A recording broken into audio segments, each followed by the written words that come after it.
Hello అన్నా అమ్ము ఎందుకు ఏడుస్తున్నావే? ఎగ్జామ్లో ఇట్లా ఫెయిల్ అయినావేంది?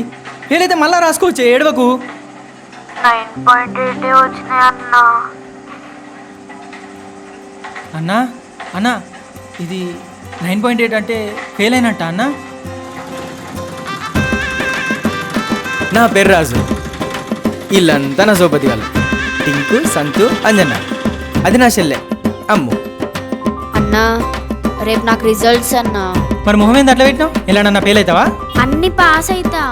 పాస్ అవుతావు కానీ పాస్ అయితే చాలు. 9.8 అంటే ఎక్కువ మార్కులు కదనే, టాప్ మార్కులు అంటే కదా.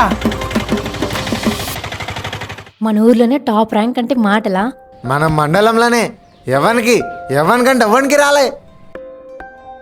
ఏం చేద్దామంటావు? నేను చదివిపిస్తా, అది నా ఇష్టం.